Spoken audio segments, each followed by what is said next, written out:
Hala, nasira itong ano ko.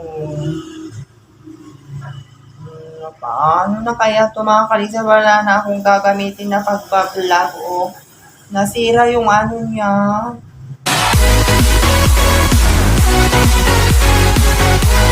Nasira yung ano niya. Nasira yung ano niya. Ang hirap pa namang bumili ng ganito. Saan ko nagagamitin? Sayang. Okay pa naman itong stand niya. Ito lang yung ano niya, ngipin niya na kakapit sa cellphone mismo sa baba. Ito. Bumuka siya. Naku, ang hirap pa naman mag-order ng ganito. Siguro itry na lang natin na ano, i-shoes glue. Itry ko nga yung shoes glue kung didikit talaga ito. Kasi sayang naman ito pinang-order. Tagal na matagal, hinantay ko ito. Wala akong gagamitin na pag-vlog. Paano na? Wala talaga ako gagamitin na pag-vlog.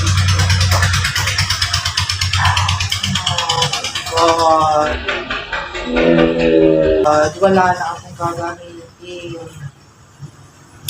Sabihin nyo, OA ako pero totoo. Talagang nasira yung ano ko. Oh, ayan o. Oh. Bumuka siya. Ay masabihin nyo OA ako. Siyempre, binili ko ito, no? Gagamitin ko sa pag-vlog. Tapos, ganyan lang yung nangyari. Pero, subukan natin, idikit gamit ng shoes glue. Ang hirap pa naman mag-order ng ganyan. Ang tagal ko kayang inantay din yan. Bago nakarating sa akin. Almost lang to eh. March, April yata nung binili ko ito. Wala pang isang taon. Nag-give up na yung ano niya. Yung clamps niya dito, bumuka.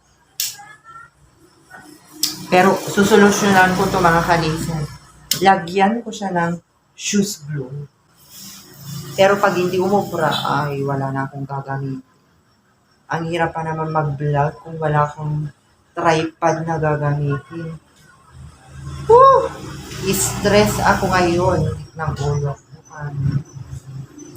Nung una, ito. Ito, nakikita nyo yan? Ito. Ayan. Ito noon, ang hirap. So, kailangan mong i-roscas yan para lumuwag. Kasi kung gaano kalapad yung cellphone mo na ilagay dyan. So, ang ginawa ko, ni-roscas ko siya. Pinaikot-ikot ko hanggang lumampas. Yun, natanggal ito. So, ang ginawa na naman, nilagyan na naman ng shoes glue. So, ayan. Tapos pagkatapos yan, eto, bumuka talaga. So, dikitan ko siya ng shoes glue para tignan nga natin kung effective nga ba yung shoes glue. Kasi mayroon akong figurine dito na ano noon, ng pusa. So, nilagyan ko lang ng shoes glue. Okay siya. Kaya yung shoes glue, maganda siguro ito. Oo, itry na lang natin para pwede pa itong solusyonan. Ayaw ko naman itapon kasi ang mahal dito, no? Basta susolusyonan ko na lang. Sira.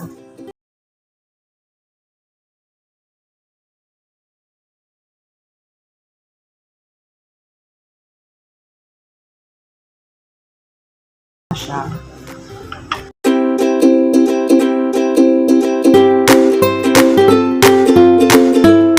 10 pesos. Shoes glue. Available dito sa Escabic Marketing. Hindi natin maano kung hindi natin butasan dito. So, itutusok ko dito.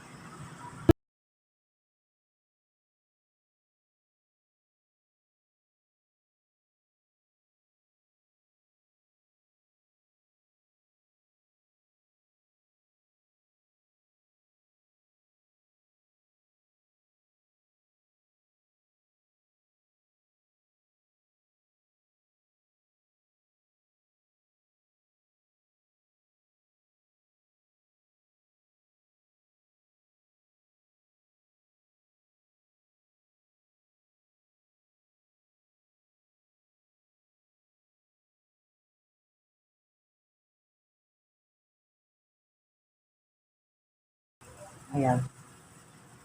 Kita nyo? Ayan. Ito kasi, na siya, malapit na siyang mapunit.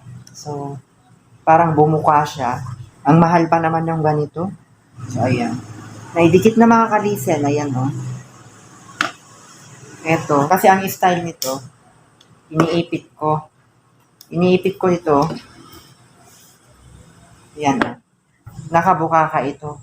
So, kailangan nakaganon lang siya. So, kailangan natin patuyuin muna. So, ayan, ang bilis mga kalisen. Dumikit na talaga. Eto. Dumikit ito. Ayan, nakikita nyo. So, etong isa, parang ano na rin siya, pabuka na rin siya. Oh. Pero hindi ko na lalagyan muna kasi okay pa naman siya. Ito kasi talaga. So, kung gusto nyo umano ito, shoes glue talagang effective siya. Pwede po siya sa mga plastic, kahit figurine pwede po. So, bili lang kayo dito sa may Escapit Marketing. Ayan.